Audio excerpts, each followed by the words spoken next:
السلام علیکم۔ ایک سوال آیا ہے کہ جو لوگ اپنا مال لوگوں کے دکھاوے کے لیے خرچ کرتے ہیں اللہ ان کی مثال کیسے دیتا ہے، اور جو لوگ اللہ کی رضامندی کے لیے مال خرچ کرتے ہیں ان کی مثال کیا ہے، پھر اللہ کس طرح غور و فکر کرنے کے لیے اپنی آیتیں بیان کرتا ہے۔ تو قرآن کی آیتوں سے اس کو واضح کر دیں۔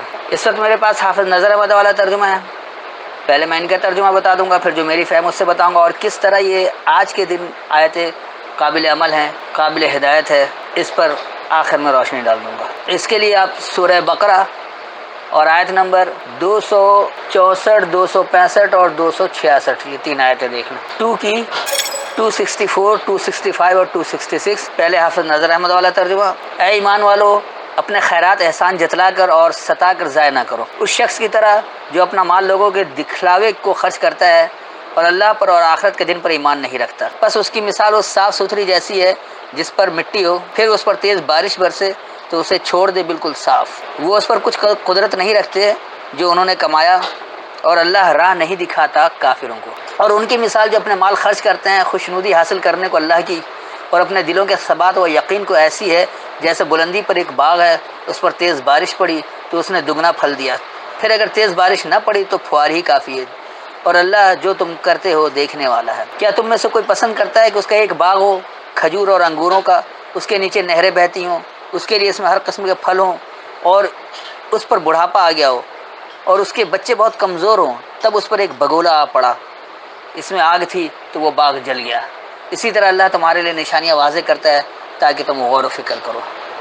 یہ ہے وہ روایتی ترجمہ جس سے پہلا سوال تو یہ پیدا ہوتا ہے کہ ایمان والوں کو کہا جا رہا ہے کہ خیرات جو ہے وہ احسان جتلا کر اور ستا کر ضائع نہیں کرو، یعنی خیرات دو تو نہ احسان جتلاؤ اور نہ اس کو کہ کسی کو سنا کر ستا کر یا اذیت دے کر ضائع کرو۔ پھر اس کی مثال اس طرح سے دیتے ہیں کہ ایک ایسا چکنا پتھر ہے کہ اس پر تیز بارش ہوئی تو وہ اسے اس کی مٹی سے بالکل صاف چھوڑ دیتا ہے۔ اس سے ہدایت کا کیا تعلق؟ ایک عجیب سی بات کرتے ہیں کہ خیرات میں اس طرح کی کوئی باتیں ہوتی ہیں، اور پھر اس کے بعد کہہ رہے کہ اللہ کافروں کو ہدایت نہیں دیتا، تو سارا قصور تو اللہ کا، وہ اللہ کافروں کو ہدایت نہیں دے رہا۔ اگر اللہ ہدایت دے دیتے تو ہدایت لے لیتے، الزام بھی سارا اللہ کے اوپر رکھ دیا۔ اس کے بعد پھر کہتے ہیں کہ جو لوگ اللہ کی خوشنودی کے لیے اپنا مال خرچ کرتے ہیں تو ان کی مثال ایسے جیسے بلندی پر ایک باغ ہے، اس پر تیز بارش پڑی، اس نے دگنا پھل دیا، اور تیز بارش نہ پڑی تو پھواری کافی ہے۔ تو باغ تو کسی کا بھی ہو سکتا ہے، ضروری نہیں کہ صرف وہ مسلمانوں کا ہو، اور سب سے زیادہ باغ تو غیر مسلموں کے ہی ہے، مسلمان باغ کہاں اتنا لگا رہے ہیں۔ بارش ہو یا پھوار، اور تیز بارش اگر زیادہ ہو جائے تو وہ تو پوری فصل ہی تباہ کر دیتا ہے، تو باغ بھی تباہ ہو جائے گا۔ یہ کیسے ہو سکتا ہے کہ پھر اللہ کہہ رہے کہ جو تم عمل کرتے ہو دیکھنے والا ہے۔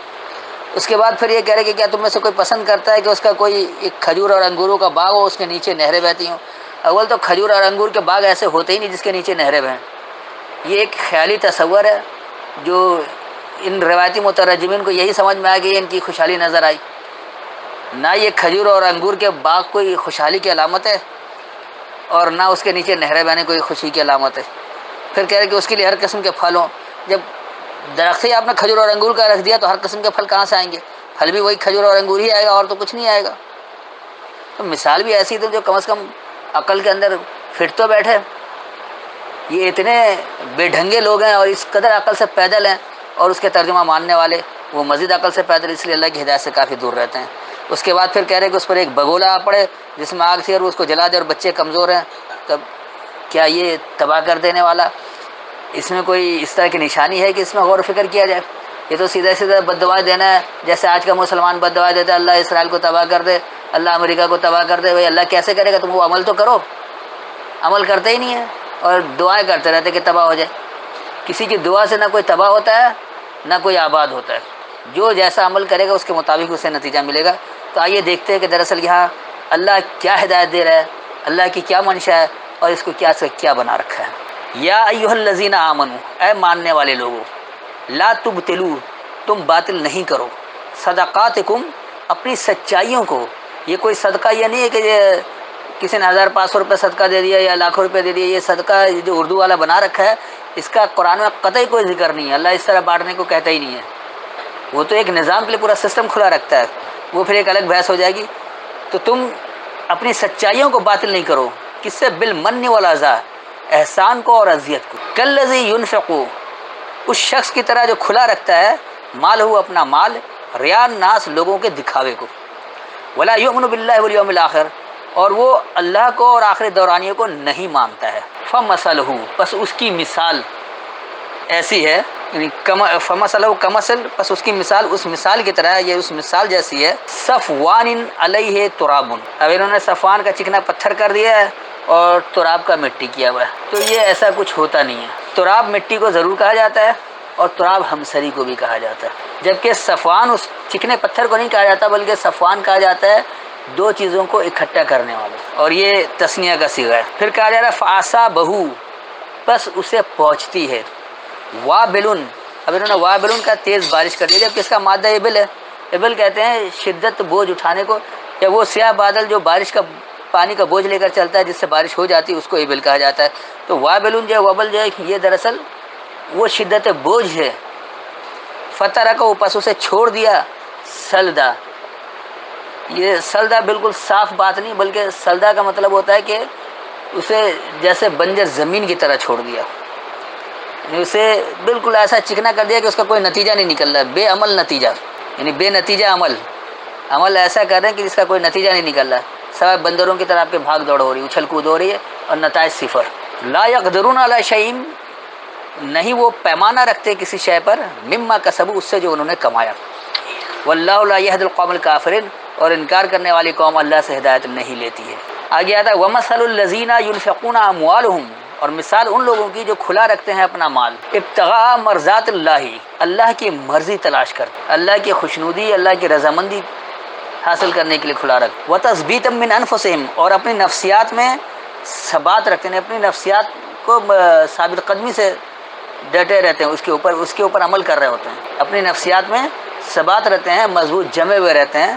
کمثل جنتین، اس خوشحالی کی مثال کی طرح ہے، بربوتن، بڑھانے کو، ربوہ جو ربو کہتے ہیں بڑھانے کو، تو ربوتن اس بڑھانے کو، اصابہ جو اسے پہنچے، وابلن اسی طرح بوجھ اٹھانا، فاتت اکلہا ضعفین، پس دیا اس کا حاصل کر کے برتنا بڑھا کر، زیادہ کر کے، یعنی دو چند کر دیا. فإن لم یصبھا، پس اگر نہیں یہ اسے پہنچے، وابل فتل، پس وہ بوجھ اٹھانا خوشنما تو ہو، پسندیدہ ہو، دل پسند ہو. انہوں نے فتلون یعنی تلل جو مادہ ہے اس کو انہوں نے فوار کر دیا، جبکہ یہ ایسا ہے کہ جو خوشنما ہو، دل پسند ہو، ذرا بہتر لگنے والی جو، اور فا جو حرف جار ہے یعنی پس. تو واللہ بما تعملون بصیر، اور اللہ اس کو جو تم عمل کرتے ہو دیکھنے والا ہے. ایود احدکم، کیا یہ خواہش رکھتا ہے تم میں سے کوئی ایک، ان تکون لہو، یہ کہ ہو اس کے لیے، جنت خوشحالی ہے، من نخیل و اناب، منتخب کر کے پسند کرنے سے اور ناک والی، ناک کو کہا جاتا ہے تو اناب جو واقعی ناک اونچی کرنے والا عمل ہو. تجری من تحت الانہار، تم پر جاری رہے اس کے تحت سے فراوانی، لہو فیہا، اس کے لیے اس میں، من کل ثمرات، ہر ایک طرح کا فائدہ اٹھانا ہے. ثمر کہتے ہیں اس کے فائدہ اٹھانے کو، اس لیے عمل کا پھل جیسے کہا جاتا ہے. تو یہ وہ ثمرات ہے، الف لام لگا کے اس کو خاص کیا، لیکن ہر ایک اس کے فوائد. وَأَصَابَهُ الْكِبَرُ، اور پہنچے اسے بڑائی، وَلَهُ ذُرِّيَّةٌ ضُعَفَاءُ، اور اس کے لیے پھیلانے والے زیادہ ہوں، فَأَصَابَهَا إِعْصَارٌ، پس پہنچ جائے اسے بگولا. اعصار جو تیز جھکڑ کو، ہوے کو، اس لیے بگولے کو بھی کہا جاتا ہے اثر، تو طوفانی ہوا کو بھی اثر کہا جاتا ہے. اور اثر اصل میں زمانے کو بھی کہا جاتا ہے. اصل قرآن میں جو بنیادی معنی ہے یہ اس کے نچوڑ کے لیے، کہ پس وہ نچوڑ ہو، یعنی پس جو اسے پہنچا رہا ہے تو اس کا جو خاص نچوڑ ہو، فی ہے نارون، اس میں جلنا ہے، نہیں کہ وہ ایسے عمل کر رہا ہے جو جلنے والے ہیں، بجائے راحت پہنچانے کے، لوگوں کو فائدہ پہنچانے کے، انسانیت کے کام کرنے کے بجائے دوسروں کو جلانے والا عمل کر رہا ہو. فاترقت، تو پس اس میں بھڑک جانا ہے، اس میں اچھی طرح جل جانا ہے. تو کذالک یبین اللہ، اسی طرح اللہ بیان کرتا ہے، لکم الآیات، تمہارے لیے آیتیں، لعلکم تتفکرون، تاکہ تم فکر کرنے والے ہو. تو اللہ اپنی آیتیں بیان کرتا ہے، واضح کرتا ہے، تاکہ تم فکر کرنے والے ہو، کہ تمہارے وہ اعمال جو ہیں وہ جلانے والے نہ ہو، تمہارے اعمال کا وہ نچوڑ نہ ہو جس میں جلنا ہے اور وہ سب کچھ اس کو یعنی کہ بھڑکا کر رکھ دے، بلکہ تمہارا وہ کام ہونا چاہیے جس کے تحت فراوانی جاری رہے. میں ایک بار اس کا رواں ترجمہ کر دیتا ہوں، پھر اس کے بعد اسے سمجھاتا ہوں. اے ماننے والے لوگوں، تم اپنی سچائی کو، اذیت اور احسان کو باطل نہیں کرو. اس شخص کی طرح جو لوگوں کے دکھاوے کو اپنا مال کھلا رکھتا ہے اور وہ اللہ اور یوم آخرت کو مانتا نہیں ہے۔ بس اس کی مثال ایسی ہے جیسے ہم سری پر دو چیزوں کو اکٹھا کیا، بس وہ شدت بوجھ سے اسے اٹھانے پر مائل ہو، بس اسے بنجر زمین چھوڑ دیا۔ وہ کسی شے پر پیمانہ نہیں رکھتے اس سے جو انہوں نے کمایا، اور انکار کرنے والی قوم اللہ سے ہدایت نہیں لیتی۔ اور ان لوگوں کی مثال جو اپنے مالوں کو اللہ کی خوشنودی یعنی اللہ کی مرضی حاصل کرنے کے لیے کھلا رکھتے ہیں اور اپنی نفسیات میں ثبات رہتے ہیں، اپنی نفسیات میں مضبوط جمے رہتے ہیں، جیسے وہ خوشحالی زیادہ بڑھانے پر شدت بوجھ اٹھانے پر مائل ہوتے ہیں، بس اس نے اسے دو چند کر کے حاصل کر کے برت نہ دیا۔ بس اگر شدت بوجھ سے مائل کرنے پر نہیں ہے، بس خوشنما ہو، اور اللہ اس کو جو تم عمل کرتے ہو دیکھنے والا ہے۔ کیا تم میں سے کوئی ایک یہ خواہش کرے گا یا یہ آرزو کرے گا، یہ پسند کرے گا یہ کہ اس کے لیے منتخب کرنا اور ناک والی خوشحالی ہو، تم پر اس کے تحت سے فراوانی جاری رہے، اس کے لیے اس میں ہر ایک طرح سے فوائد ہوں اور اسے بڑائی پہنچ رہی ہو اور اس کے لیے پھیلانے والے زیادہ ہوں، بس اس سے پہنچے ایک بگولا، اس سے پہنچے ایک ایسا نچوڑ کہ اس میں جلنا ہے، بس وہ اسے جلا ڈالے، یعنی اسے حرارت دے دے، اسے خوب بھڑکا دے۔ تو اسی طرح اللہ تمہارے لیے آیتیں بیان کر دیتا ہے تاکہ تم فکر کرنے والے بن جاؤ۔ یہ تو تھا اس کا رواں ترجمہ۔ اب دراصل اس کو سمجھیں کہ اللہ کیا کہنا چاہ رہا ہے اور حقیقت میں بات کیا ہو رہی ہے۔ سب سے پہلے تو اللہ یہ کہہ رہا ہے کہ جو ماننے والے لوگ ہیں وہ اپنی سچائیوں کو باطل نہیں کریں۔ سچائی باطل کیسے ہوگی؟ کہ جب آپ احسان کو اور اذیت کو سچائی کر رہے ہیں، یعنی آپ کوئی اگر سچا کام کر رہے، کوئی سچائی دکھا رہے ہیں تو صرف کسی کو اذیت پہنچانے کے لیے یا احسان کرنے کو۔ آپ کو جو سچائی سے کام کرنا، سچائی پہنچانا ہے بغیر کسی اذیت کے اور بغیر کسی احسان کے، تو وہ اللہ کے ماننے والے ہوں گے۔ اگر کوئی اذیت اور احسان کو اپنی سچائیاں بتا رہا ہے تو وہ باطل کر دیتا ہے، اپنے عمل کو ناکارہ کر دیتا ہے، خراب کر دیتا ہے۔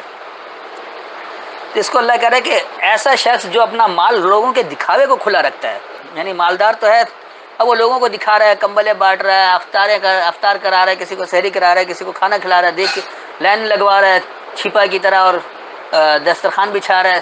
تو یہ ساری چیزیں جو یہ سیلانی والے اور چھپا والے اور ایدھی والے، یہ سب جو دکھاوے کے لیے کر رہے ہیں تاکہ لوگوں سے مال بٹوریں اور مال کو اس طرح دکھاوے کے لیے خرچ کریں، دکھاوا کرتے ہیں تاکہ انہیں اور زیادہ سے زیادہ چندہ ملے۔ تو ایسے شخص کی طرح نہ ہو جو لوگوں کے دکھاوے کو اپنا مال کھلا رکھتا ہے اور وہ دراصل اللہ اور یوم آخرت کو نہیں مانتا ہے۔ یوم آخر بالکل آخری دورانیہ، یعنی نہ وہ اللہ کو مان رہا ہے اور نہ وہ آخری دورانیہ کو مان رہا ہے جہاں اللہ کو حساب کتاب دینا ہے۔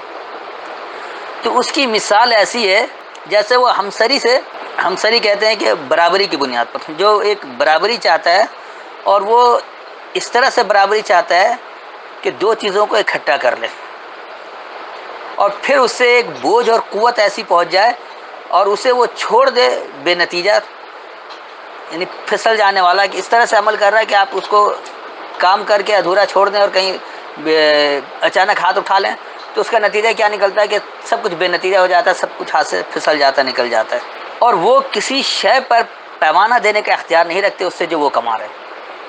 تو ایسا جو بھی شخص ہے جو دکھاوے کے لیے مال کو خرچ کرتا ہے اور دراصل اللہ اور یوم آخر کو نہیں مانتا ہے، تو اس کی مثال ہوتی ہی ایسی ہے کہ وہ ہمسری دکھانا چاہتا ہے، دو چیزوں کو اکٹھا بھی کرتا ہے، شدت بوجھ سے اس کو اٹھانے پر مائل بھی ہوتا ہے، لیکن کرتا ہے کیا ہے کہ اسے بنجر چھوڑ دیتا ہے، اسے بے نتیجہ چھوڑ دیتا ہے۔ حالانکہ اسے یہ پتہ ہونا چاہیے کہ جو کچھ وہ کما رہا ہے اس کے اوپر وہ پیمانہ دینے کا اختیار نہیں رکھتا ہے۔ پیمانہ جو کچھ ہے وہ اللہ کا دیا ہوا ہے، اللہ ہر ایک شے پر پیمانہ دینے والا ہے۔ اللہ ان اللہ علی کل شیء قدیر کہا گیا کہ اللہ ہر ایک شے پر پیمانہ دینے والا ہے۔ تو پیمانہ اپنے کہنے سے، اپنے کمانے سے آپ کو نہیں مل سکتا۔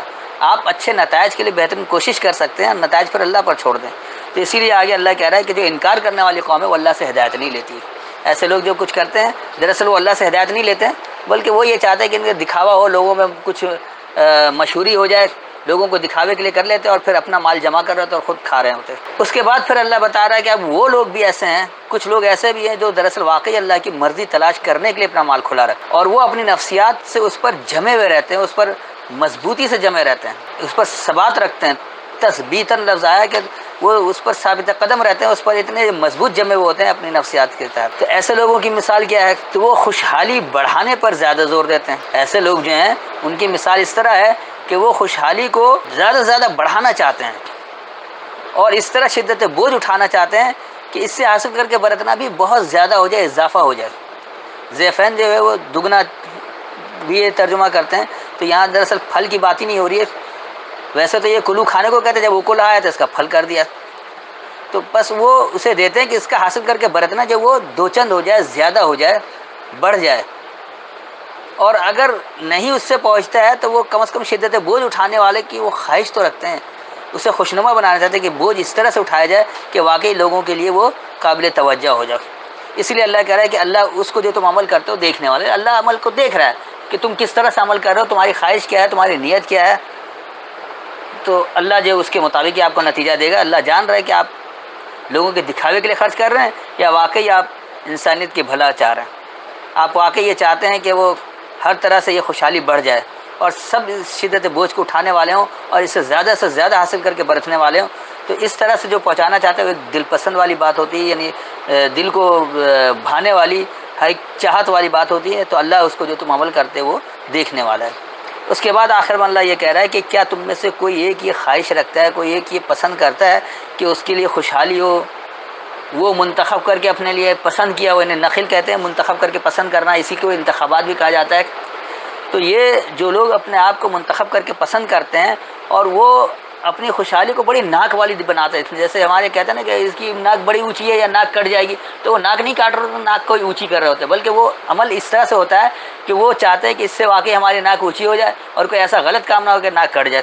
تو اسی معنوں میں اللہ نے کہا کہ یہ جو لوگ کوئی ایک یہ خواہش رکھتا ہے کہ اس کے لیے ایسی خوشحالی ہو کہ وہ اس کی منتخب کردہ پسند کردہ بھی ہو اور بڑی ناک والی بھی ہو، اور اس کے تحت اس سے فراوانی بھی جاری رہے اور اس میں اس کے ہر طرح کے اس کے فوائد بھی حاصل ہوں اور اس سے اس کو بڑائی بھی پہنچے اور اس کے پھیلانے والے بھی بہت زیادہ ہوں. یہ تو انہوں نے ضعفاء کمزور کر دیا، حالانکہ ولو ذریۃ ضعفاء، تو بچے کمزور کی بات نہیں، بلکہ اس کے پھیلانے والے جو اور زیادہ ہوئے ہوئے ہیں، بڑے ہوئے ہیں. ضعف کا ہی مادہ ہے جو بڑھانے کے لیے. اور پھر اسے اس کا نچوڑ اس طرح سے پہنچے کہ اس میں جلنا ہو تو وہ اس سے بھڑک جاتا ہے. یعنی اب آپ پھر میں پاکستان کی مثال دوں گا کہ جیسے ہمارے یہاں سیاستداں ہیں، یہ اگر چاہتے ہوئے کوئی خوشحالی آئے تو وہ کس طرح کے وہ اپنے آپ کو پسند کرتے ہیں کہ اپنے خود منتخب کرتے ہیں کہ کس طرح کی خوشحالی آئے اور اس سے اپنی ناک اونچی رکھنا چاہتے ہیں، اور وہی چاہتے ہیں کہ اس کے تحت ان کو فراوانی جاری رہے اور وہ ہر طرح کے فائدہ بھی حاصل کرتا ہے. اس سے ان کو بڑائی بھی ملتی ہے، ان کا بڑا نام بھی ہوتا ہے، اس کے پھیلانے والے بھی بڑے زیادہ ہوتے ہیں. لیکن کیونکہ ان کا سارا مطمع نظر ہوتا ہے اپنے ذاتی مفادات کو آگے رکھنا، اپنے آپ کو نمایاں کرنا، اپنے آپ کو لوگوں میں قابل کر کے اس کی توجہ حاصل کرنا اور پھر ووٹ لے کر پھر دوبارہ مسلط ہو جانا. تو ایسے لوگ جو دراصل یہ کیا پہنچا رہے ہیں، ان کا خاص نچوڑ یہی ہوتا ہے کہ وہ اصل میں جلنا پہنچا رہے ہیں. اس سے معاشرہ جلتا ہے، معیشت تباہ ہوتی ہے. چند ایک کو خوشحال کرنے کے لیے، اپنے اپنے والے کو کرنے کے لیے پورے معاشرے کو یہ لوگ خراب کر کے رکھ دیتے ہیں، معیشت کا بیڑا غرق کر دیتے ہیں. اور یہ اس طرح جلنے والا ان کا نچوڑ یہی ہوتا ہے کہ وہ اس طرح جلانا چاہتے ہیں اور پھر اس میں سب کے سب بھڑک اٹھتے ہیں، سارے کے سارے جل جاتے ہیں. احتراقت جو اس کو بھڑکانا، یہ معاشی بدحالی کو انتہائی بھڑکا دیتے ہیں. یہ آج پاکستان کی سب سے بہترین مثال ہے. یہاں جتنے سیاستداں ہیں، اگر انہوں نے کوئی اچھا کام کیا تو صرف اپنے دکھاوے کے لیے، اپنے طور پر پسند کر کے کیا، اور اس سے انہوں نے اپنا بڑا نام بھی کیا اور اس سے اپنی ناک بھی اونچی کی، اس کے پھیلانے والے بھی ان کے زیادہ رہے. لیکن دراصل ان کا نچوڑ کیا تھا؟ کیونکہ صرف اپنی قوت کو مضبوط کرنا، اپنے آپ کو نمایاں کرنا، تو وہ عام لوگوں میں جلنا ہی بانٹ رہے تھے. اور وہ ایسا جلایا انہوں نے کہ پورے معاشرے کو انہوں نے جلا کر بھسم کر دیا، پوری معیشت کا بیڑا غرق کر دیا، ملک کو تباہال کر دیا اور تباہی کے دہانے پر پہنچا دیا. تو اسی طرح اللہ بیان کرتا ہے لوگوں کے لیے اپنی آیتیں تاکہ وہ فکر کرنے والے ہوں. تو اللہ اپنی آیتیں، اپنی نشانیاں، آیتوں کے ذریعے اللہ بتا رہے کہ کس طرح سے عمل کرنا ہے، کیسے کیا کچھ عمل کرنا ہے. اور یہ سب کچھ جب آپ سمجھیں گے تو اس کے مطابق آپ فکر کریں گے، پھر ویسا عمل کریں گے تاکہ وہ نتائج نہ ہوں. جو اللہ کا ماننے والا ہوتا ہے وہ اپنی لیڈرشپ چمکانے کے لیے کام نہیں کرتا، وہ اپنے آپ کو نمایاں کرنے کے لیے کام نہیں کرتا، بلکہ وہ انسانیت کا بھلا چاہتا ہے. وہ اپنا نام و نمود نہیں چاہتا ہے، وہ اپنے ذاتی مفادات کو نہیں چاہتا ہے. جس طرح ہمارے یہاں سیاسی پارٹی جو بھی ہے، جو بھی آتی ہے، وہ کوئی کام کرتی ہے تو اپنے نمود و نمائش کے لیے، اپنے آپ کو بڑا کروانے کے لیے، اپنے اختیارات کو مزید تقویت پہنچانے کے لیے. تو ان کے جتنے کام ہوتے ہیں وہ احسار فیہ نار آتا ہے کہ ان کا جو خاص نچوڑ ہوتا ہے وہ اس میں صرف جلنا ہی حاصل کرتے ہیں. اور اس میں کیا ہوتا ہے کہ فاترقت پورا معاشرے اس میں جھلس جاتا ہے. تو ایسا نہیں ہونا چاہیے، اس سے بچنا ہے. اگر آپ اللہ کے ماننے والے ہیں تو مال ضرور کھلا رکھیں، لیکن اللہ کی مرضی تلاش کریں. اپنی نفسیات کو اس کے اوپر مضبوطی سے ڈٹ جائیں اور کام ایسے کریں کہ واقعی وہ بڑھنے والا ہو اور شدت و قوت کے ساتھ ہر ایک اس سے فائدہ حاصل کرے اور اس میں مزید بڑھاوا ہوتا رہے، اور جو کچھ بھی یہ اسے پہنچا رہے ہوں وہ اس خوشی کے ساتھ شدت و قوت دینا چاہتے ہیں کہ ہر ایک کو ملے، اپنے آپ تک محدود رکھنا نہیں چاہتے ہیں، شخصیت پرستی کروانا نہیں چاہتے ہیں۔ تو اللہ جو عمل کرتے ہو اس کو اللہ دیکھنے والا ہے، اسی کو پھر نتائج اچھے ملیں گے۔ اور جو اس طرح نہیں کرتے ہیں تو کیونکہ وہ خود اپنی نمود و نمائش کے لیے، اپنے آپ کو بڑا ظاہر کرنے کے لیے، اپنے پسندیدہ آپ کو اپنی ناک اونچی رکھنے کے لیے کام کر رہے ہوتے ہیں، اس سے ان کو فراوانی حاصل ہوتی ہے، وہ ہر طرح کا فائدہ بھی حاصل کرتے ہیں، لیکن اس کا نچوڑ جو ہوتا ہے وہ جلنا ہوتا ہے، اور وہ خود بھی جلتے ہیں اور پورے معاشرے کو اس میں جھلسا کر رکھ دیتے ہیں۔ تو اللہ اپنی آیتیں بہت واضح کھول کر بیان کر دیا ہے۔ شرط یہ ہے کہ آپ فکر کرنے والے ہوں، غور و فکر کرنے والے ہوں، سوچنے والے ہوں، آپ اللہ کے پابند ہو جائیں، اللہ کو ماننے والے بن جائیں۔ اللہ اور یوم آخرت کو جو مانے گا تو اس کے مطابق کام کرے گا، ورنہ نہیں کرے گا۔ امید ہے اتنی وضاحت کافی ہے۔ تو دراصل اللہ جو بھی عمل دیتا ہے وہ انسانی فائدے کے لیے، بہترین معاشرے کے لیے، بہترین باکردار افراد بنانے کے لیے، اچھی معیشت، اچھا معاشرہ بنانے کے لیے، اور پھر ایک ریاستی نظام جو سلامتی والا نظام نافذ کرے، یعنی دین اسلام کو نافذ کرنے کے لیے، سلامتی والے نظام کو دنیا بھر میں رائج کرنے کے لیے۔ پھر بھی کوئی تشنگی رہ گئی ہے وہ بعد میں سوال کرنا چاہے تو کر سکتے ہیں۔ السلام علیکم۔